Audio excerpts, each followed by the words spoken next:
This is Democracy Now!, democracynow.org, The War and Peace Report. I'm Amy Goodman with Nermeen Sheikh.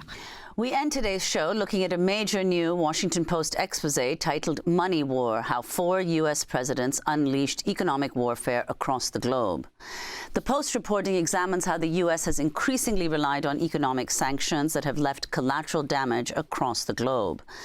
The Post expose begins saying, quote, "Today, the United States imposes 3 times as many sanctions as any other country or international body, targeting a third of all nations with some kind of financial penalty on people, properties, or organizations." But the collateral damage of the sanctions is seldom discussed. The Washington Post reports in Venezuela, which just held a contested election, sanctions have contributed to an economic contraction roughly 3 times as large as that caused by the Great Depression in the United States. The Post also reports Donald Trump was warned sanctions on Venezuela could result in millions of people migrating from Venezuela.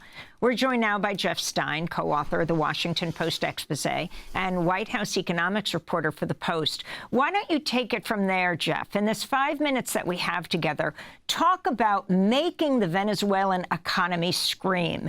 We'll go from the effect of sanctions on Venezuela and then go to other countries. Yeah, so starting under the Obama administration, the U.S. began imposing sanctions on Venezuela, but at first they were very limited. They were really just focused on a few members of the Maduro regime that were responsible for carrying out violent reprisals against protesters in Venezuela. But really under Trump, and as we exclusively reported in this story, despite the warnings of DHS officials and classified reports about the potential outmigration effects of these sanctions, the Trump administration really choked off the main source of export revenue. 96% of Venezuela's export revenue comes from oil sales. And what the U.S. effectively did over the course of 3 to 4 years was to block those sales from occurring in international markets. And that really strangled the joint ventures that were sort of the lifeblood of the Venezuelan economy. This means sort of the oil deals that were worked out with U.S. producers, with the Venezuelans, that were providing them with the revenue that they needed to buy sort of imports from other countries. And when that happened, you saw the numbers are just staggering. 71% economic contraction in Venezuela, as you mentioned, 3 times as great as the U.S. Great Depression, and greater than any other peacetime economic collapse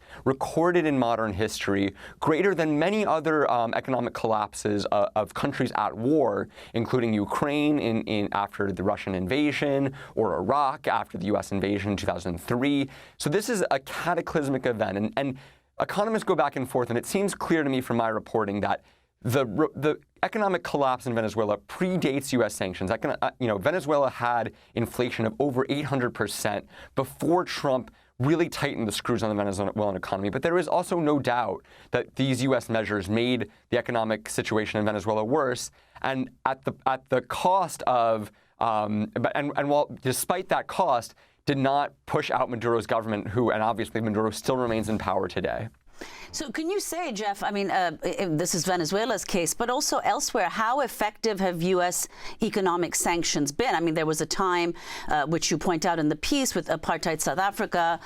Sanctions helped bring down and apartheid. Also in Serbia, the demise of Milosevic's regime, also through sanctions, or partially through sanctions. But what about now? Now, I think it's really hard to say. Academic attempts to sort of isolate the effects of sanctions and whether they have worked or not are very hard to quantify. Some studies I've seen suggest that the success rate is between 15 and 30%, which, given that we have sanctions now in some form on roughly a third of all nations and 60% of all poor countries, suggests a very high failure rate.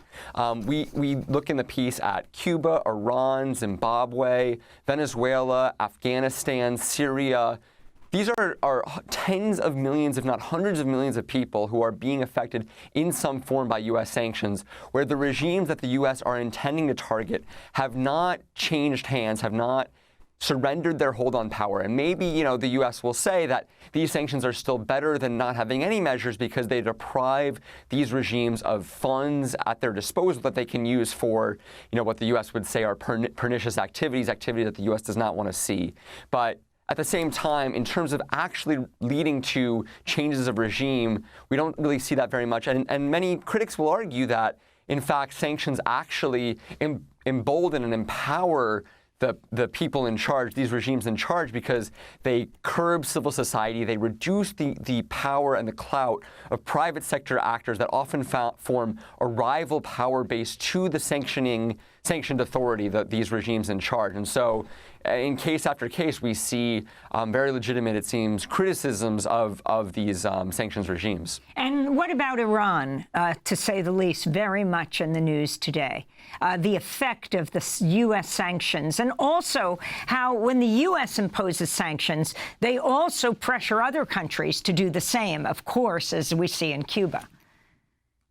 Yeah, the Iran sanctions really first imposed in really dramatic effect in 2010 through measures passed by the Obama administration and Congress really amounted to a fascinating expansion of U.S. sanction authority, where we really saw in a very significant way the first deployment of secondary sanctions, which were to say, we're not just sanctioning the party that we don't like here, but we're also going to say, if you engage with in trade with the Iranian regime, we will target you. And so that effectively represented a major expansion of sanctioning power and really seemed to the advocates of sanctions to be a very effective approach because obviously in 2015, the Obama administration worked with the Iranian regime on a nuclear deal that sanctions advocates hailed as the product of this pressure campaign.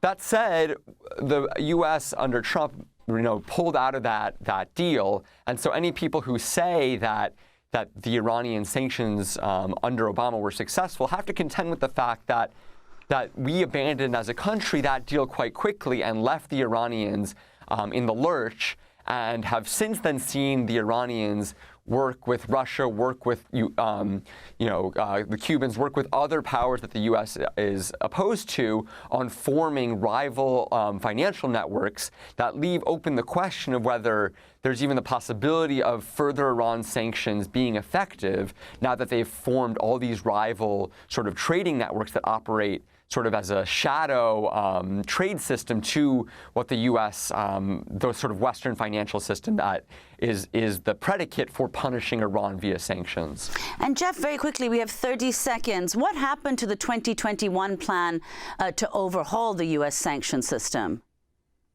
Yeah, we exclusively report in our story that a group of Treasury staffers had a draft of a report far more extensive than what they ultimately released. They had dozens of recommendations, including measures really meant to check the rise of U.S. sanctions, particularly a sort of central coordinator. Right now, it's a little bureaucratic, but there are sort of many parts of the government that sort of throw out sanctions ideas. They get rolled together in State Department and Treasury Department sanctions and push forward. And there's really no one body that sort of is evaluating whether these sanctions are operating in the context of an overall broader sanction strategy. And Treasury staffers drew up a plan to say, like, let's put that in place. But disagreements with the State Department, sort of the overall inertia of sanctions, where they seem so easy, so effective, they seem to the U.S. government much easier than going to war, much easier than doing nothing, or much more politically palatable than doing nothing. And so that plan was shelved, and really under the Biden administration, we've just seen more and more sanctions. Biden has imposed 6,000 sanctions in 2 years, an unprecedented sum. And the fact that that has continued really reflects the inability of the U.S. to get this problem or to get this number down.